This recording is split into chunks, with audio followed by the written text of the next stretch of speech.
Welcome to the show today. My name is Douglas Gabriel. I'm here with my dear friend John Barnwell, and we're discussing the release of an incredibly significant book in our lives that has been in the making for, I don't know, what, 30, 35 years, 40 years. Welcome to the show, John. Hello, Douglas. Yes, uh, you might want to make sure that you catch the first part of this because it'll be instrumental for you understanding what we're going to cover in this second part. This is the book. Been a long time in the making. I'm getting a glare off of it. The Human Heart, Supersensible Organ of Perception. And John had a great deal to do with this, and it's in the series from the work of Rudolf Steiner, it says at the top. And it's part of the series that we're working on now, where we're really trying to make Steiner digestible for people and accessible and also accurate, and also link it, as he said, we should always do with his work, spiritual science, link it to the world and new discoveries. And that's what this book is very key in doing. It's taken some ancient wisdom, some wisdom created by I guess you hear that Star Wars was created by a Waldorf teacher. I guess you'd have to say that the discovery that the human heart is not a pump they'll probably say was discovered by Waldorf teachers, because Ralph and I were Waldorf teachers at the time, and John helped Ralph for years work on this project, and finally it was turned into a scientific paper, and now it's just settled science. And if you ask a scientist, they'll tell you they knew this all along. They always knew this, and certainly no doctor could have ever discovered this. A doctor had to do it. So doctors had to get signed on to this thing. So after all these years, this book I've been working on for a long, long time has now crystallized into what I think is a book that will point you in not only clarify the direction of the past, basically of the heart and what it meant to human beings in all the different cultures of the past, and the way that they've looked at it differently, and also the way it changes, but also some secrets of the heart are in this book. The secrets of the fifth chamber of the heart. You didn't know you had a fifth chamber, did you? Let alone a sixth and a seventh chamber. Just like you have seven organs and you have seven chambers in your head, and you say, well, but wait, there's not seven ventricles. No, but there's seven areas in your head. So there's always these seven chambers, whether it's in your head, your heart, or your metabolic system. And so the seven chambers of the heart has been a hidden secret, a mystery. And I think it continues to be an open mystery, because you could point this out to a doctor and they will tell you that the sixth and seventh chambers, the two oracles of the heart, don't even exist. And if you tell them that medicines are found in the pericardium that can heal the heart, they'll say, you can't heal the heart and you can't heal the kidneys. And if either one of them go wrong, you can really have a problem. So this is about really life and death, because without the heart, you have no life. And life that the heart gives us is the life of the cosmos. It's the rhythm, the heartbeat of the cosmos. And these things have been found out by science and different disciplines, but then they never seem to cross over and synthesize the wisdom that is found out through direct observation and phenomena, as well as the ancient wisdom of the past. So this book is just a marvelous compilation of everything about the heart, from poetic to scientific to anthroposophic and spiritual science. Doctors, even I think there's a poem in there by a guy named John Barnwell. I think there's matter of fact, there's a little section there that everybody, it's their penultimate expression to say something about the heart. And if you want to understand somebody's thinking, just look at what they say about the heart. And if they don't go deep, then they're not deep. Because the deepest wisdom, and it's in this book because we went back to the Vedas. I took an extreme amount of time to go through the Vedas and look up every reference to the human heart. And it is amazing. If I read this to you, it's 5 pages long of what single line statements, axioms, really, basically scientific fact that is derived through natural, ancient, but somewhat dim clairvoyance, but still it's profound. Rudolf Steiner said the heart is the universe is the heart. It's an astounding thing to study, and it's extremely humbling. And no matter what we could say here today, or no matter how many videos, it can only be a beginning, because the heart is going through a metamorphosis. It's like a caterpillar into a butterfly. And we'll talk some about the deep secrets of the heart in this video, in case you're so inclined to hear about things that science would laugh at. But Steiner said the pericardium held the secret to healing the heart, and now they found that out to be true. One day they're going to find out that that was the fifth chamber he was talking about, and one day they'll find out the sixth and seventh chamber are the wings of the heart. It's part of the atrium that opens up that they think is residual or doesn't exist at all. You won't even find it in most of the medical textbooks. Now it's coming out now in simple form. It's like most of the scientific discoveries that they have. The heart is the same, but the heart is the core of the universe. It's the core of your humanity, the core of your life.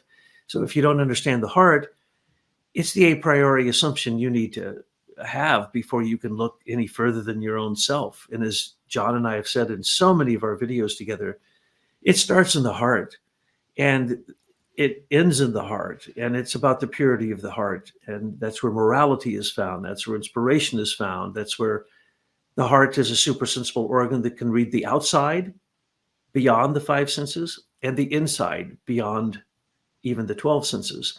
So the heart is a supersensible organ that is developing, and it's something that can become the very vehicle, the supersensible organ of perception of the spiritual world in the future.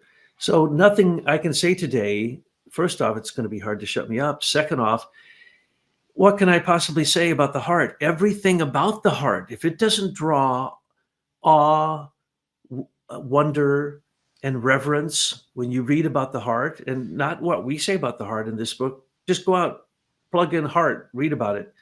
And what are you going to find out? The heart is the hearth. The heart is your ear. The ear, the outside is called auricles. The heart has the auricles in the heart, but the doctors don't know they exist. It's the wings of the heart, which have a function. They don't know what the function is. They don't understand most of what the heart does, but what they do understand of it makes it the most principal and critical element of human life. Your axis of the heart of a baby as an embryo, you can tell before the baby's ever born if the axis of the heart is wrong or its tilt is wrong, or if the heart is too high up or to the left or right, forward or backward. You can predict what's going to happen to the body and its health later down their life.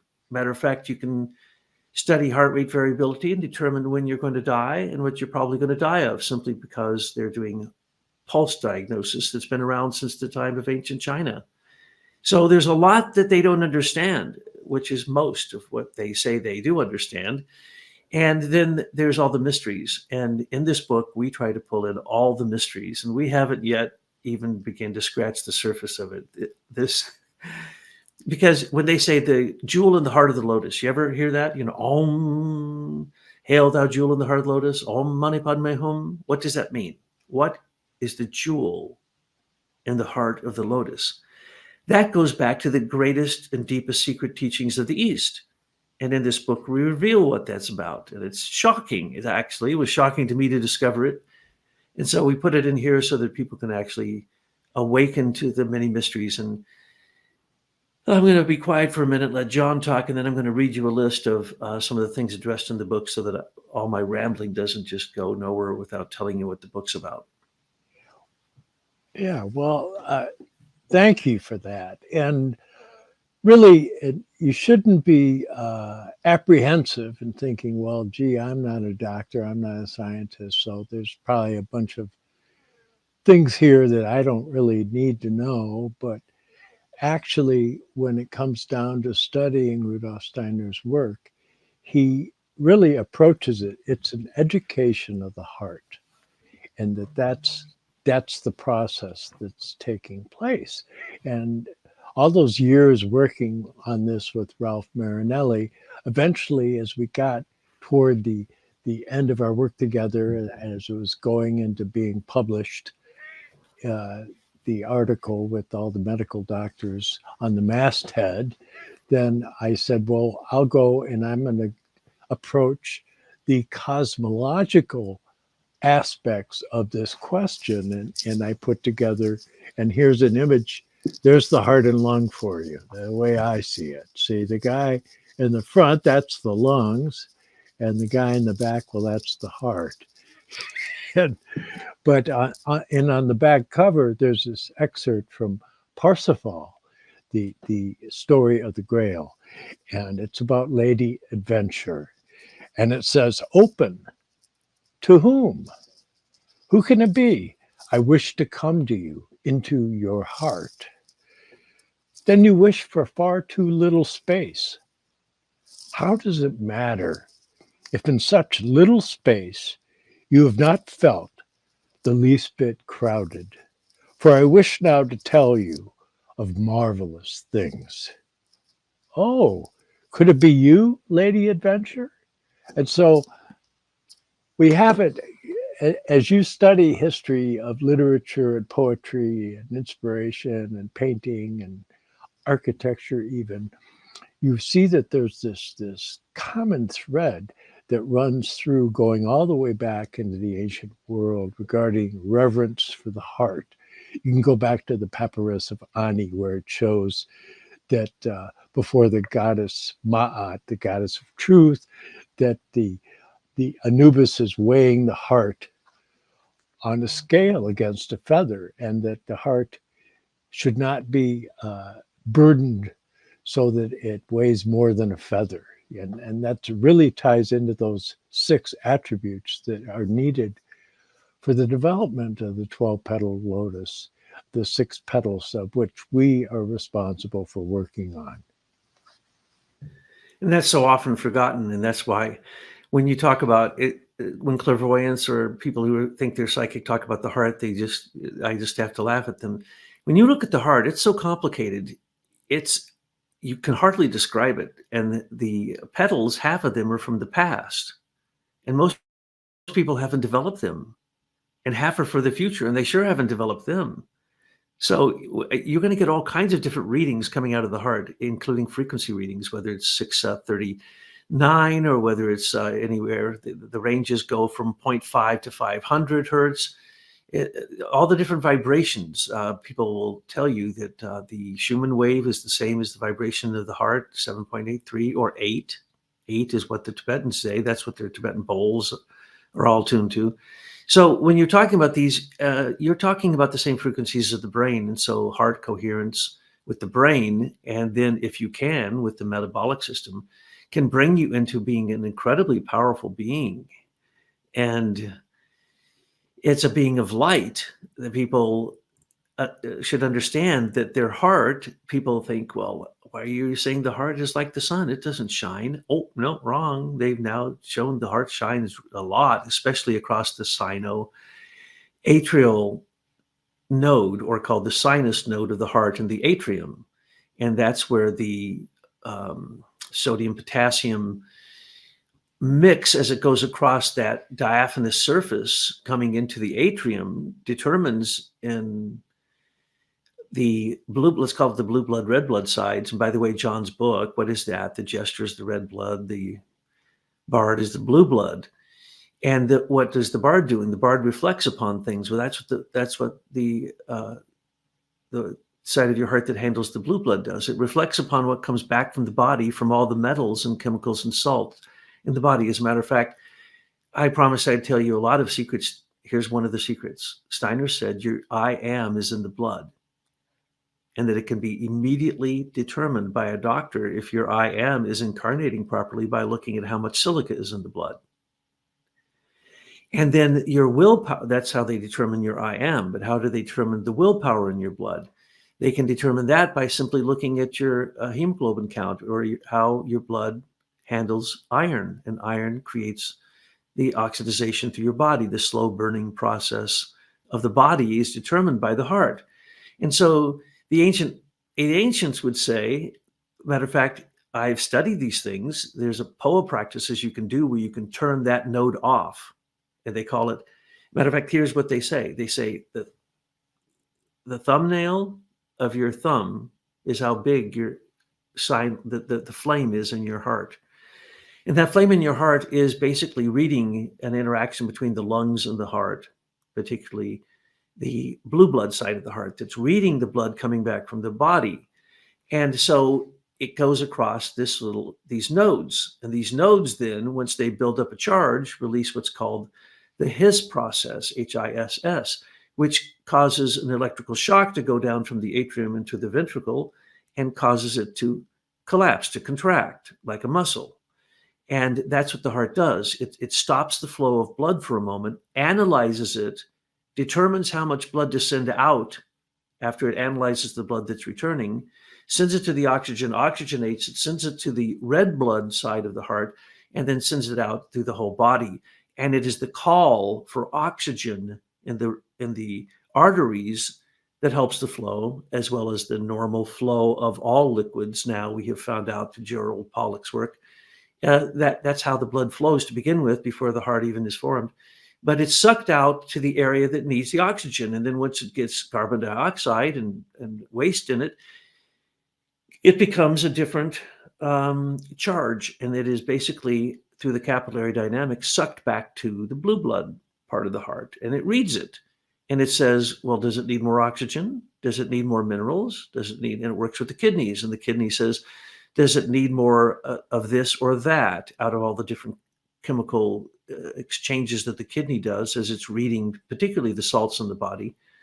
And these salts make the blood going across the sino, John likes to correct me on this one because there's three ways to say it, the atriosynal node, or the sinonode, or the sinoatrial node. And who wants to talk about that? Nobody. Who does talk about it? The ancients and people who are interested in wisdom, because they know how to turn that off and stop their heart from beating or slow it down, because they go to that spot in the body. They know what's going on. They control the sodium and potassium can also be related to elements of consciousness. And then that creates, of course, what the cell is determining all of its cybernetic energy from. Its bioelectric energy comes from basically the sodium potassium pump and the ion channels that are created at this one little tiny place in your heart, two places in your heart. And it then tells your heart what rhythm to beat at. Well, how does it know that? Because the blood is a sensing device.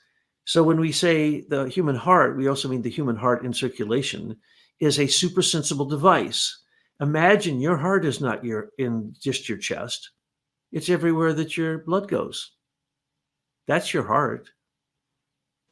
Yeah, and keep in mind that science, they're striving to find physical reasons why certain things are happening. But you can see couched in what Douglas just said, that there's the supersensible aspect of the equation is not figured into by the doctors. And so they have the difficulty because they want to take just their physical observations and make that the reason why all these various things are happening.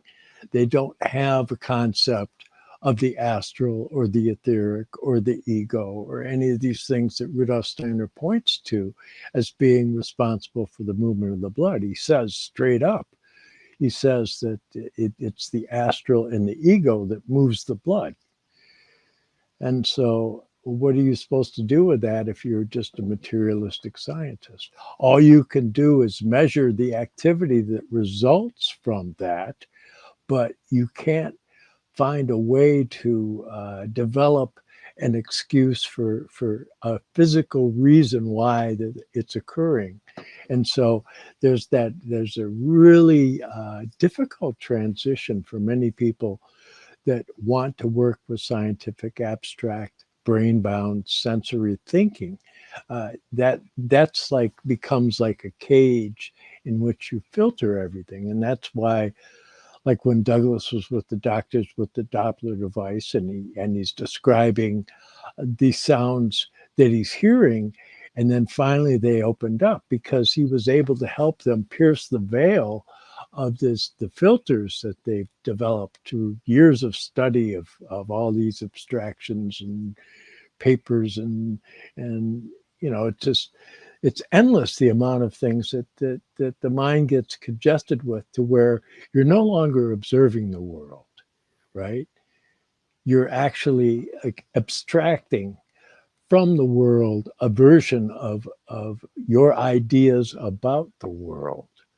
And in looking at this more closely, Rudolf Steiner, he recommends that there's meditation involved, because through that quiescence that you can establish and go into alpha and even theta states and create a coherence between the activity of the brain and of the heart. And that's where the journey really begins, because as I've mentioned from Rudolf Steiner elsewhere, he says that during the archangelic period of Gabriel, before 1879, when Michael took over as the leader of our some 350 or so years, that during the archangelic period of Gabriel, that there were metamorphoses that occurred within the brain in the convolutions that give you the physical apparatus to be able to develop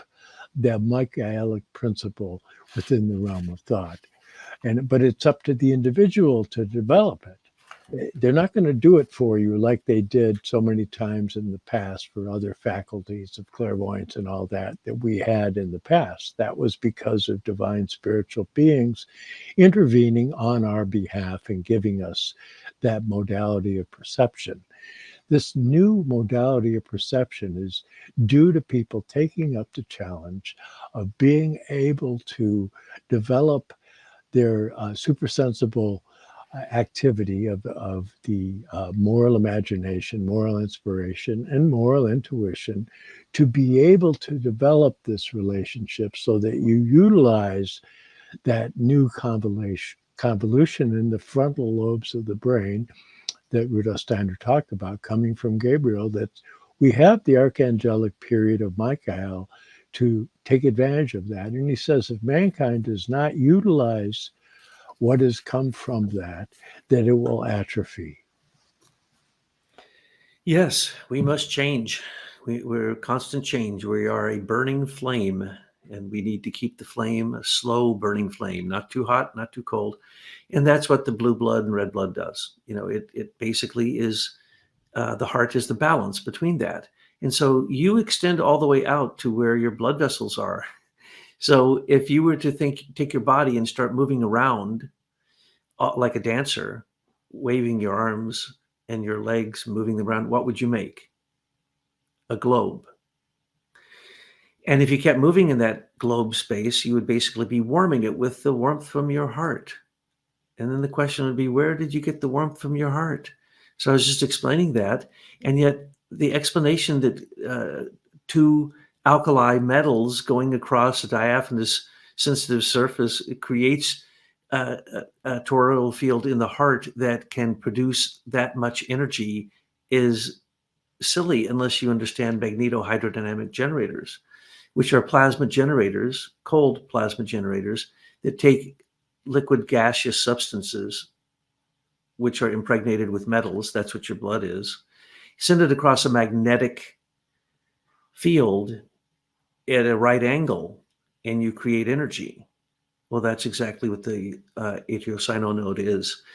It's taking the blood, as it goes across that, measures it, and then creates a charge that determines what the charge should be down to the ventricle to collapse the heart.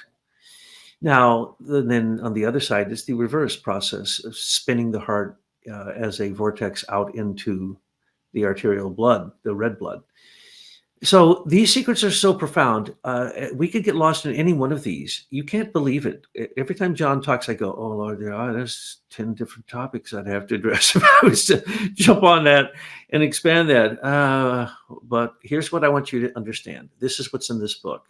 I'm going to go over this. I seldom do this, but since I wrote it, what the heck? I'm reading from myself. Okay, the nature of the 7 chambers of the heart. Yeah.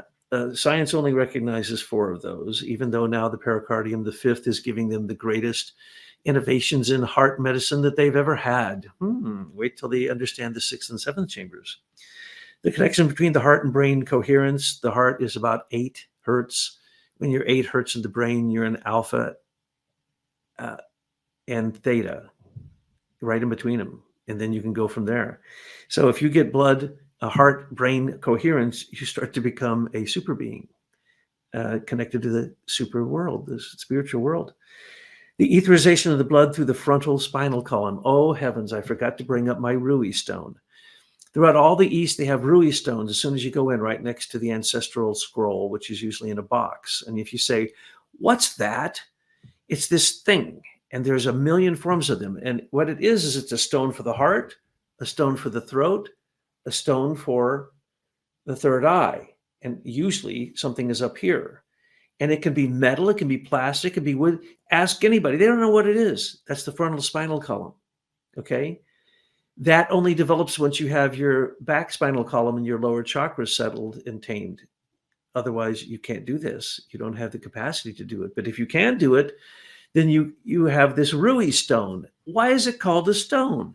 Your Rui stone. The Rui stone. Here, the producer. The Rui stone. Now, this one's into a dragon and made of brass. But you see how it's curved at the bottom down here? I gotta give you a little pointer here. This thing, see this? This is the heart, okay? And it goes up, and it goes up to the throat, and then it goes up, and you can see that it curves back here. It goes to the crown chakra. How do I do this? Crown chakra. Then it comes down to the brow chakra. This is this right here, okay? That's what that is. And you ask anyone who has one of these what it is, they have no idea. But they have to have it next to the ancestors because the ancestors need it. Now, silly people, I got this one because it was brass, because I couldn't find one with really great stones. It'd have to be just the right stone to make me happy. But a dragon is okay because it is a dragon. It's your frontal spinal cord dragon. Your other one is your kundalini dragon, your kundalini serpent. So they would say, they'd go and they say, Tibetan monks, why do you have these?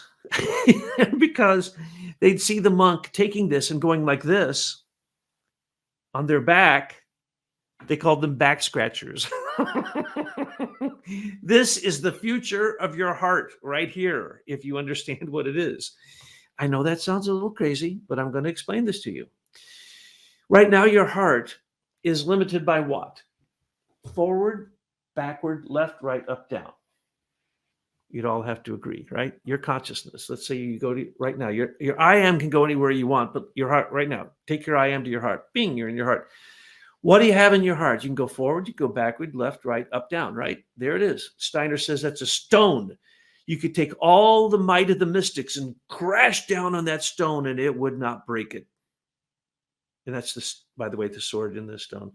But anyway, when you do that, you find out when you go inside, you come to this unbreakable thing, and it is a cube. And some will call it a black cube, some would call it the green cube or the green kutab or the green chalice or the 1,000 names. It's the new Eden, the new paradise. They have 1,000 names. That's where you have to go. And when you start from there, and you can do this magic process called the etherization of the blood, where you take ionized carbon that has been held back through, I hate to have to say this, through breath control, but you don't need to control the breath. This needs to be unconscious control of the breath. And then you go up to a nitrogen, and then you go up to oxygen, and then you go up to hydrogen and sulfur as you go through this process of raising carbon to a new form of carbon, kind of like C16, as it were, if you understand what that is, carbon 60. So this process that happens here, that's what the Rui stone is. Now, here's the other way it happens, because the heart is so complicated, it happens in 1,000 ways. No one can tell you all that the heart does. We can only indicate some of it. And when you read this book, you will say, well, that's 1,000 things the heart does I didn't know it did. And by the way, if you get this book, I believe it's the best book that I've been associated with, because all you have to do is open it. And if it's not one of the science parts, read the line and the description of the heart. Take that as a contemplation. So you concentrate on it, you contemplate on it, you meditate on it, you pray on it, and you can transcend into enlightenment with one sentence from this book. And I know that sounds completely absurd. So I'm going to demonstrate that to you.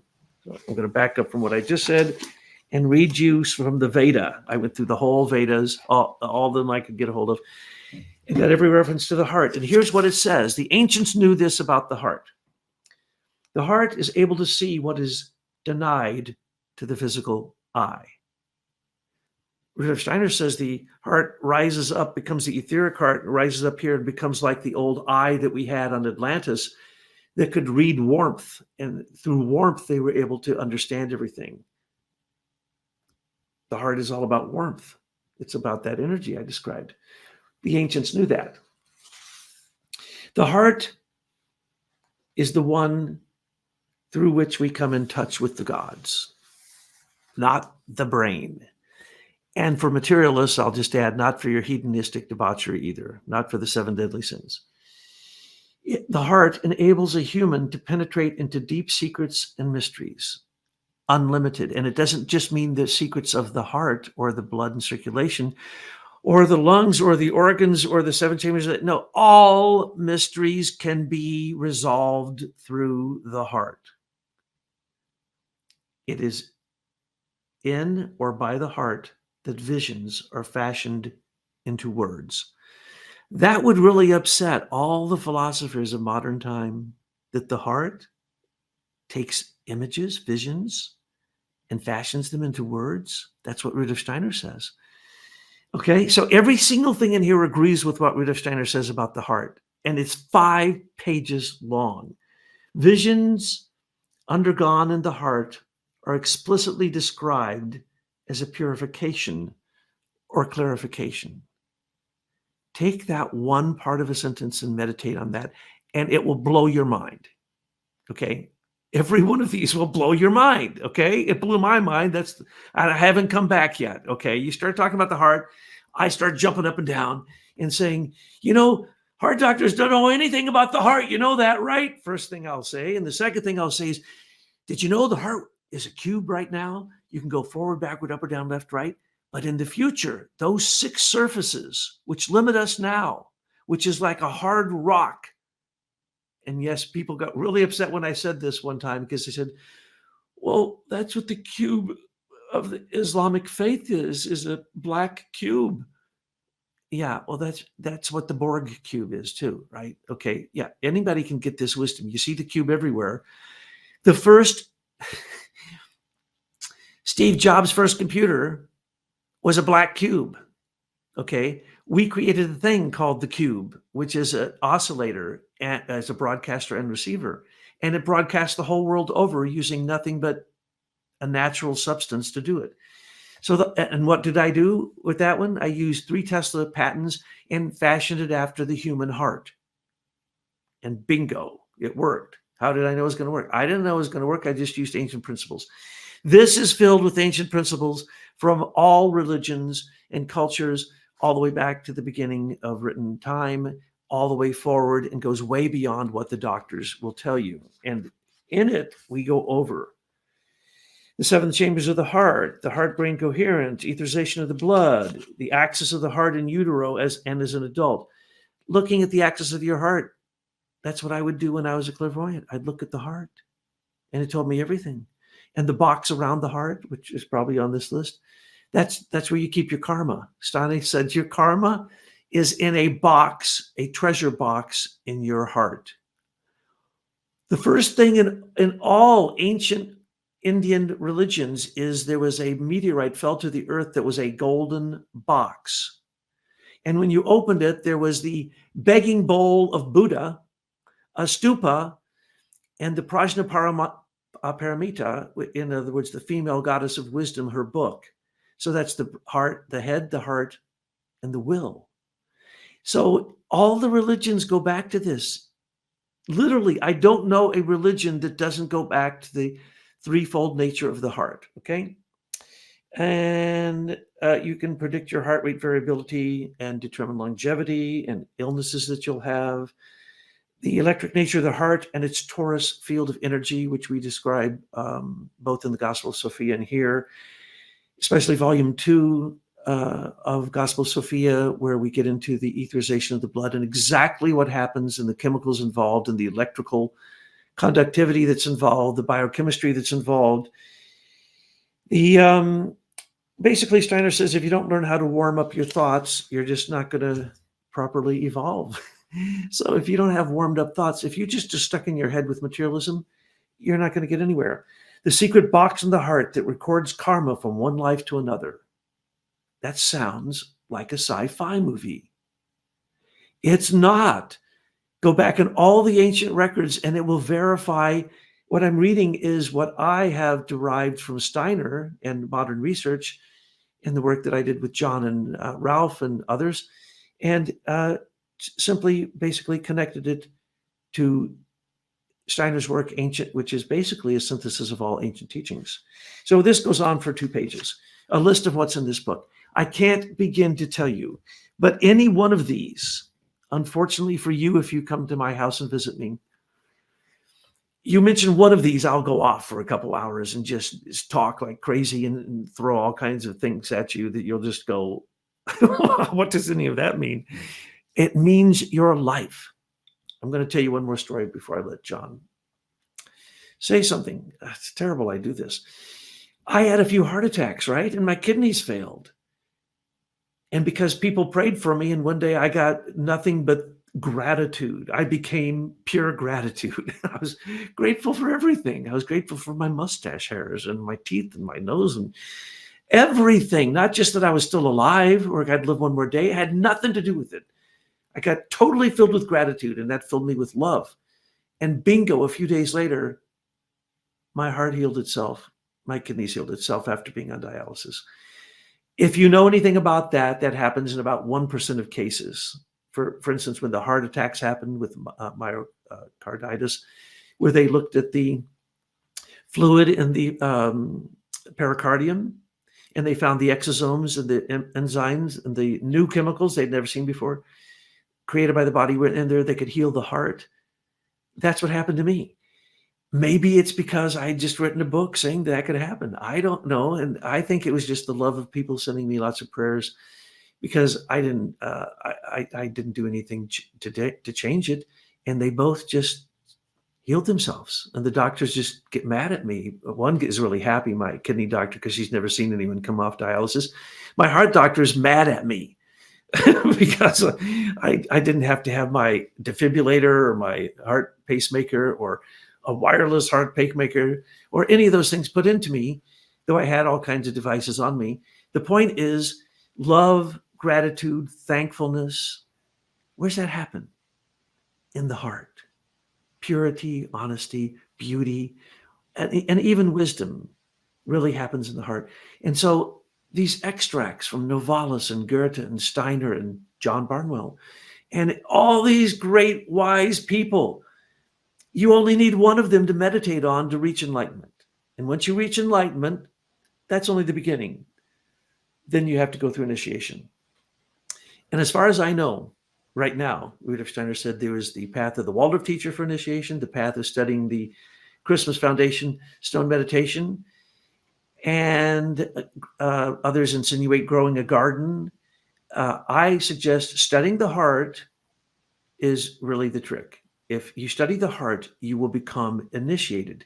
And also, I must give credence to my wife's Gospel of Sophia, because those 3 books give you a modern cosmology and a mechanics for this, as well as the spiritual meditative substances called the language of the spirit, taken from all world religions, even the words of Christ, and put in a way that you simply say these 22 phrases of these wisdom people, and that is the path of initiation, because all you need is your heart.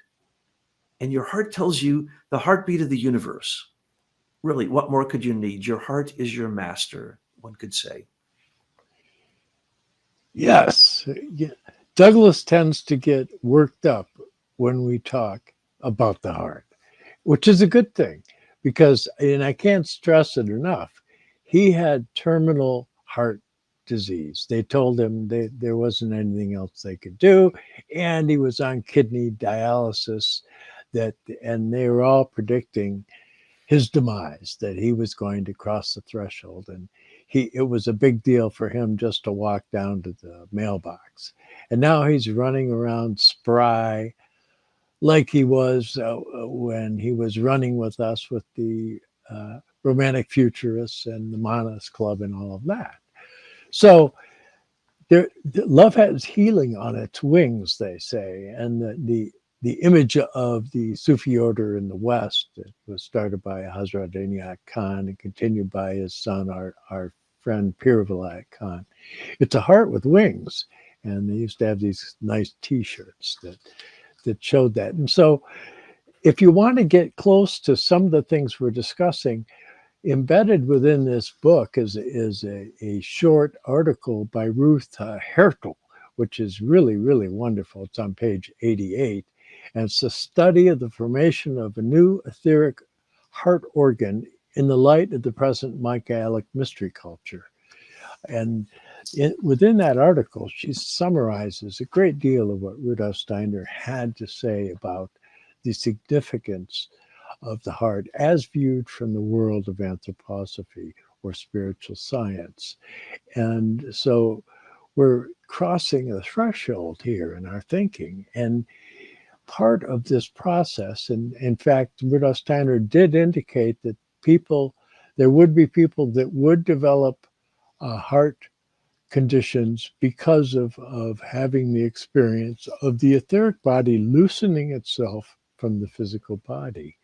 And that was something that was a transitional challenge, that it didn't have to happen, but that it would. He predicted that it would happen. So perhaps that's connected to some of the things that you went through. I don't know. But what you come to understand with this is that if you can bring your system into coherence and you can provide your system with the proper raw materials to function and be able to try and get out of your system the things that you don't want there, like fluoride and all that. But that's displaced by iodine, so you can conquer that one. But if you can bring these things into harmony, then you're going to be able to approach what we're looking at.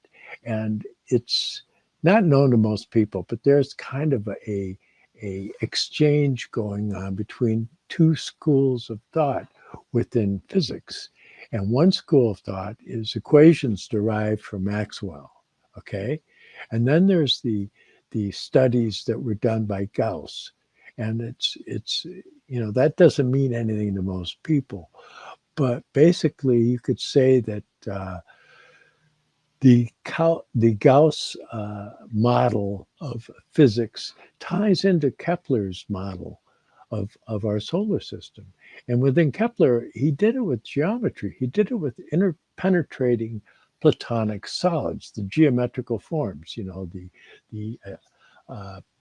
that when you get into understanding the tetrahedron and the icosahedron and the dodecahedron and how they nest inside of each other, that gives you a very profound look at the world. And so there's a school of physics that in looking into atomic structure, they're using that type of thinking, which is really interesting because if you go back to the Platonic Academy, there was a saying that was inscribed in the entranceway that God geometrizes. So there's this whole idea of understanding ratios and understanding like the angle of the axis of the heart and how that relates to the angle of the axis of the earth. And then you can get into understanding the precession of the equinox in the 25,920 year cycle that ties into that you take 25,920 breaths in a day, and the ideal pulse beat is 72, and you go 1 degree precession of the equinox in 72 years,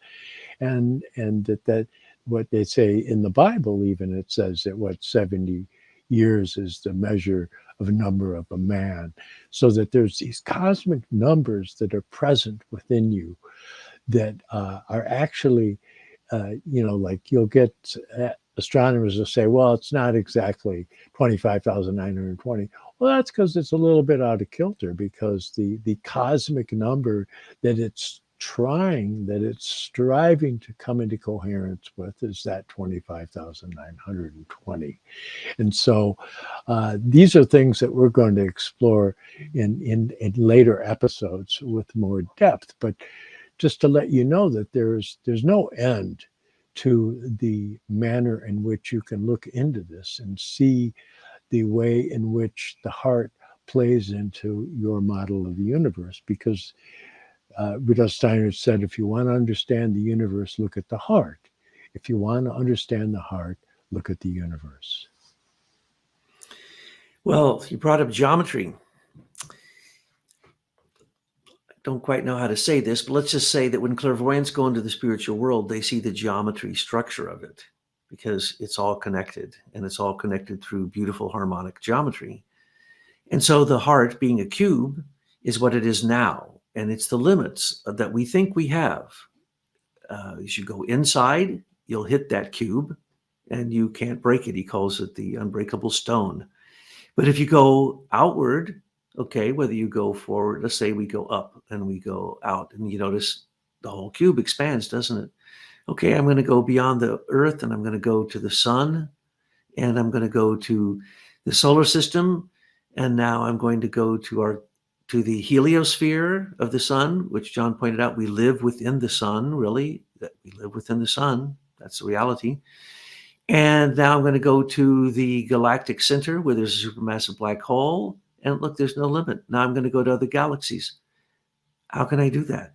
There's no limit to going out. But when you get to the outer reaches, and this is so strange because the scientists now prove this, they will tell you the universe, they used to call it was a sphere. Sometimes they called it a corrugated plane. Sometimes they called it the shape of a human. Sometimes they called it a triangle with its center in the middle. And so they change this up and up and up and up over and over every time until you get a chance. But basically they say when you come to its limit, you reach the abyss. And then magically you come back to the middle, right where you started. And they'll tell you this, and they expect us to believe that's science. Nothing but sad, pathetic, human-bound speculation of hallucinations. Steiner called them science hallucinations. They're hallucinations. That isn't what happens. What happens is you come to the end. Okay, you got 6 things in a cube holding you in. When you evolve and you go off the earth, you have to relate to the stars. And so it has to become 12. What platonic solid is 12? A dodecahedron. And what is it? It's a 5. It's a pentagram. Well, what's the human being? Stretch out your arms and legs and your head, and you're a pentagram, a pentagon. Well, not a gon, pentagram. And then you put those onto a platonic solid, and you have 12 of them. That's the celestial heavens. And then the human, you have to imagine, is going to evolve. I was considering telling you what Steiner says about human evolution. I don't think you're quite ready for that. Let's just say that you're not going to have limbs. You're going to turn into something more round in the future as you become perfect. And your heart's going to rise up, as I said, out of your heart, go to your throat, and go up until it's behind your head. And that's the etheric heart. And what is that evolution? That's the evolution of the cosmos. That's the evolution of our solar system, if you know how to look at it.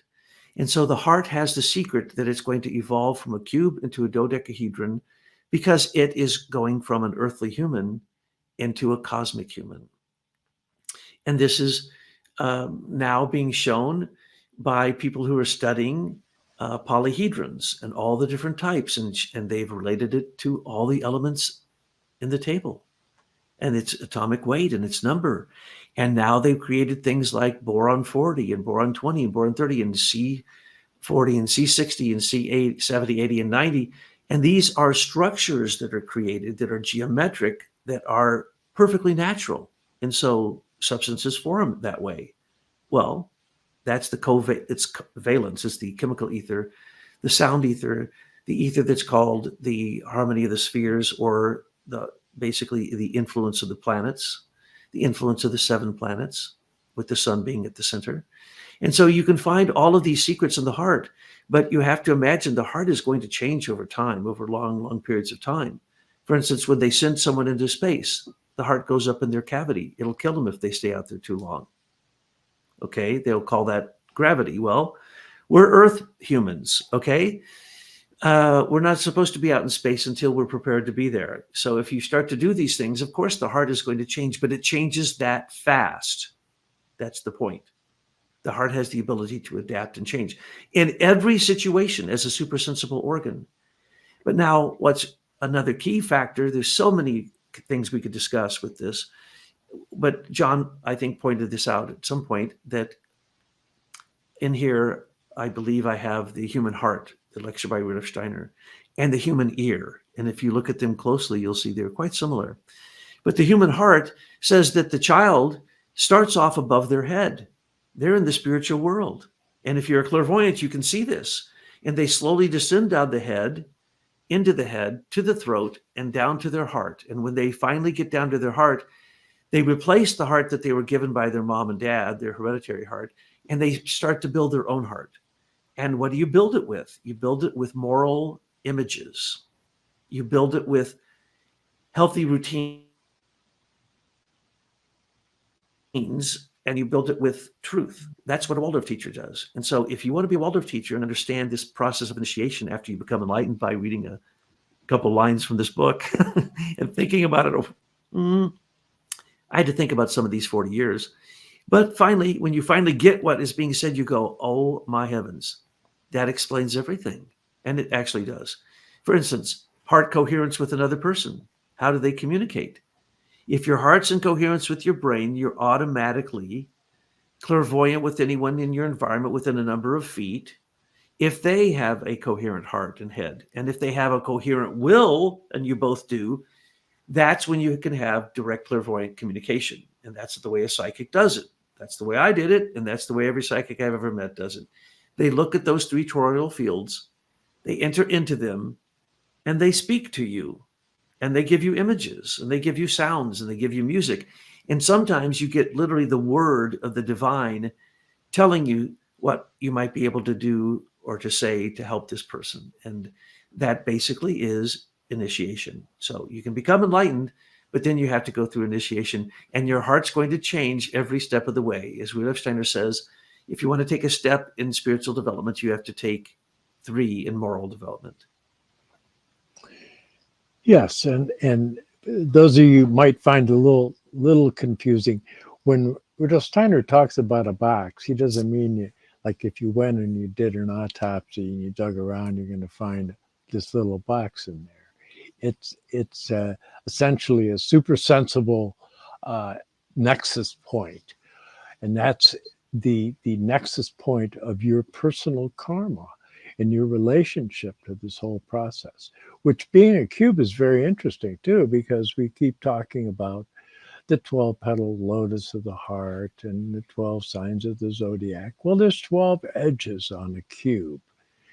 And if you take the rotational aspect of a cube, it has 7 axes of rotation. So a cube once again demonstrates that relationship between the 7 and the 12.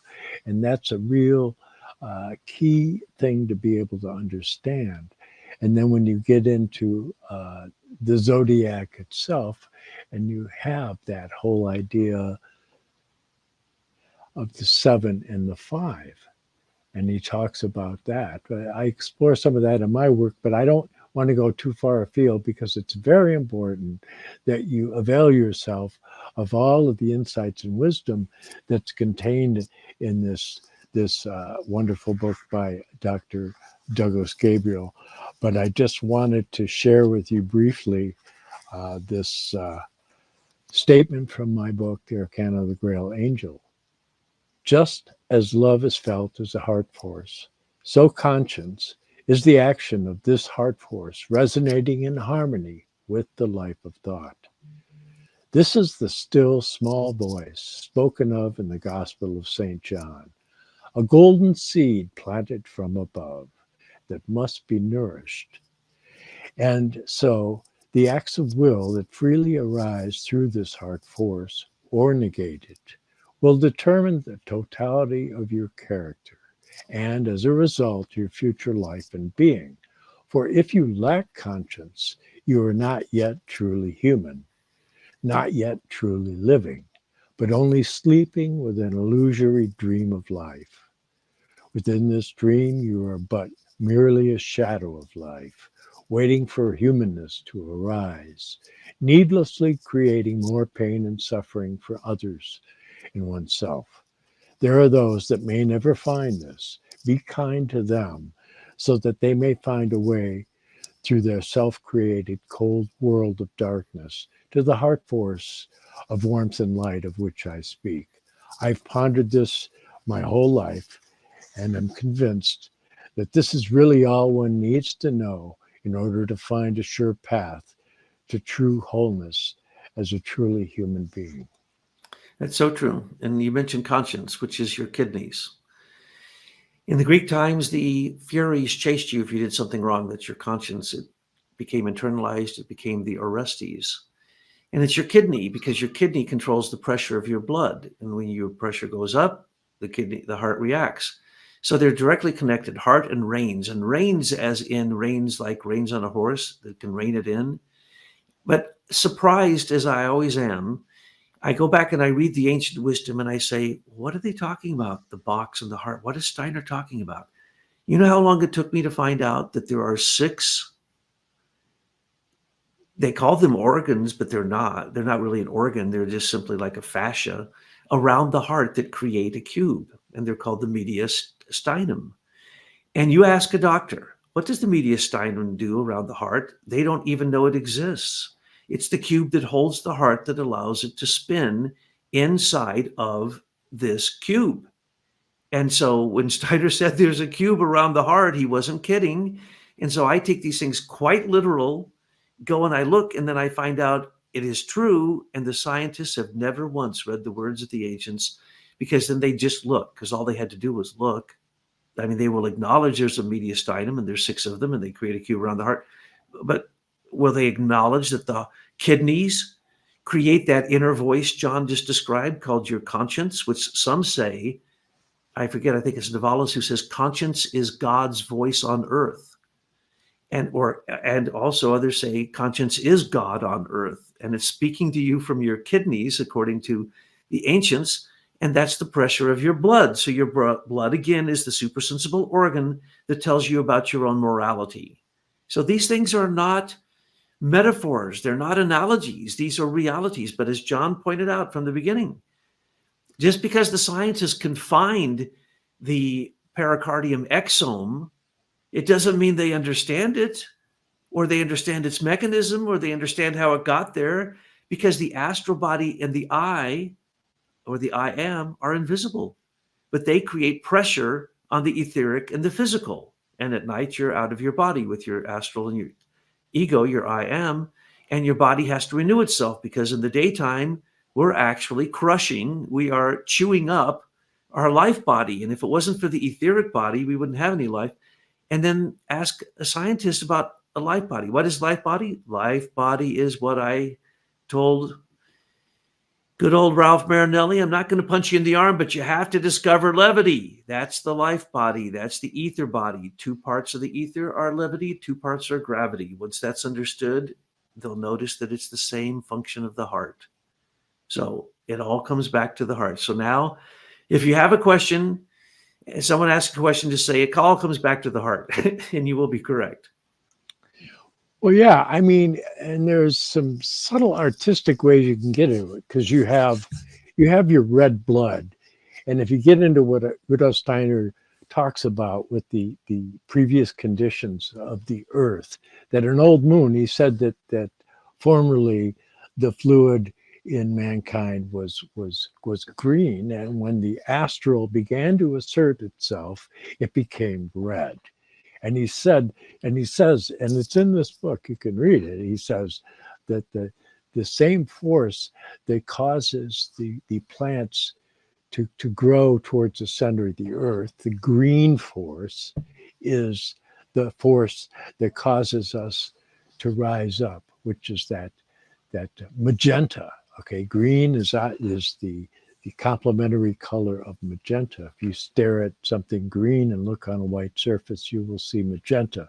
If you stare at a magenta triangle and then look at a white surface, you're going to see green. So that there's this complementarity between the plant kingdom and the human kingdom. But the plant is like an upside down human, because their root corresponds to the brain in a person. So it's reversed. It truly is a reflection. And so in getting into reflecting on the issues of the heart, that is a path towards wholeness. Congratulations, John. We did it.